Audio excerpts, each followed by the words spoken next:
एक बार की बात है, एक राजा अपने सिपाहियों के साथ जंगल में शिकार के लिए गया।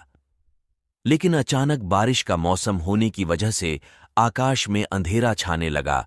राजा अपने महल से भटक गया और सिपाहियों से अलग हो गया। भूख, प्यास और थकावट की वजह से उस राजा की हालत बहुत बुरी हो गई थी। राजा बहुत परेशान हो गया, लेकिन कुछ वक्त बाद राजा को 3 बच्चे दिखाई दिए। तीनों बच्चे काफी अच्छे दोस्त लग रहे थे। राजा ने उन तीनों बच्चों को अपने पास बुलाया और कहा, क्या तुम मेरे खाने के लिए खाना और पीने के लिए पानी ला सकते हो? ये सुनकर तीनों बच्चों ने कहा, जी, हम अभी घर जाकर आपके लिए कुछ लेकर आते हैं। ये कहकर तीनों बच्चे अपने गांव की तरफ भागे और अपने अपने घर से राजा के खाने के लिए काफी कुछ ले आए। राजा बच्चों के जोश और प्यार को देखकर बहुत खुश हुए और तीनों बच्चों से एक सवाल पूछा, बच्चों, मुझे आज तुम तीनों से मिलकर बहुत खुशी हुई है। तुम अपने जीवन में क्या करना चाहते हो? मुझे बताओ, मैं तुम्हारे लिए कुछ करना चाहता हूं। बोलो, तुम्हें क्या चाहिए? ये सुनकर तीनों बच्चे कुछ देर तक सोचते रहे और फिर थोड़ी देर में उनमें से एक लड़के ने कहा, मुझे धन चाहिए। मैंने कभी 2 वक्त की रोटी नहीं खाई, कभी अच्छे कपड़े नहीं पहने, इसलिए मुझे सिर्फ धन ही चाहिए। राजा ने कहा, ठीक है, मैं तुम्हें इतना धन दूंगा कि तुम हमेशा खुश रहोगे। ये सब सुनकर इस बच्चे की खुशी का ठिकाना नहीं रहा। अब दूसरे बच्चे की बारी थी, तो राजा ने दूसरे बच्चे से पूछा, बताओ, तुम्हें क्या चाहिए? दूसरे बच्चे ने कहा, मैं चाहता हूं कि मुझे एक बंगला और घोड़ा गाड़ी दे मिल जाए, क्योंकि मेरा घर छोटा है और बहुत बुरी हालत में है। ये सुनकर राजा ने कहा, ठीक है, मैं तुम्हें बंगला और घोड़ा गाड़ी दूंगा। तीसरे बच्चे की बारी थी, तो राजा ने तीसरे से पूछा, बताओ, तुम्हें क्या चाहिए? तीसरे बच्चे ने कहा, मुझे ना धन चाहिए और ना ही बंगला। मुझे आप ऐसा आशीर्वाद दीजिए कि मैं विद्वान बन जाऊं और शिक्षा पूरी होने के बाद अपने देश की सेवा करने के लायक बन जाऊं।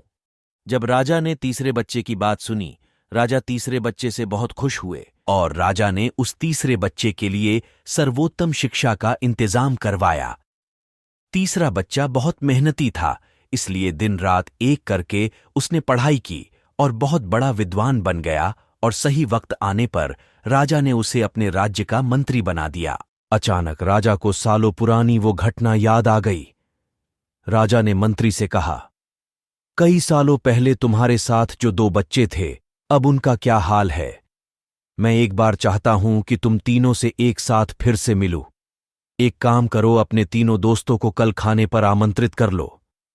मंत्री ने अपने दोस्तों के पास ये संदेश भेज दिया। अगले दिन तीनों दोस्त राजा के सामने उपस्थित हुए। राजा ने कहा, आज मैं तुम तीनों को फिर से एक साथ देखकर बहुत खुश हूं। राजा ने मंत्री के कंधे पर हाथ रखकर कहा, इनके बारे में तो मैं जानता हूं, तुम दोनों मुझे अपने बारे में कुछ बताओ। सुनकर जिस लड़के ने धन मांगा था, उस लड़के ने कहा, महाराज, मैं बहुत परेशान हूं। आपने जितना धन मुझे दिया था, उतना धन पाकर मैं बहुत आलसी हो गया और मैंने बहुत सी बेकार चीजों में अपने धन को बर्बाद किया और मेरा बहुत सारा धन चोरी भी हो गया। इसलिए मैं आज उसी हालत में हूं जिसमें आपने मुझे पहले देखा था। ये सुनकर राजा ने दूसरे लड़के से पूछा, बताओ, तुम कैसे हो?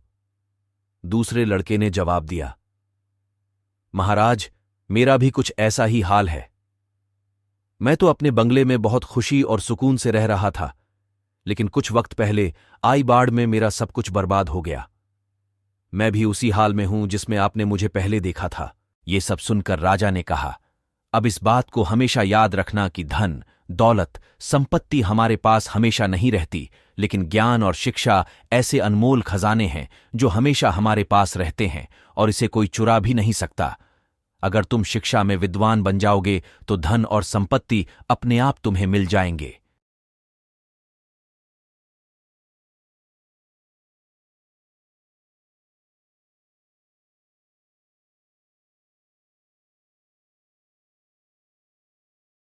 धन पाने का लालच हर किसी को होता है। हर कोई चाहता है कि वो अच्छे घर में रहे, अच्छा खाना खाए और अच्छे कपड़े पहनकर एक सेठ की जिंदगी जिए। लेकिन ज्ञान और शिक्षा के बिना अगर आपको बंगला, पैसा, गाड़ी मिल भी जाए, तब भी वो आपके किसी काम का नहीं, क्योंकि तब आपको समझ ही नहीं आएगा कि इसे संभालना कैसे है। इसलिए दोस्तों, हमेशा याद रखना, ज्ञान से बड़ा कोई दूसरा धन नहीं है।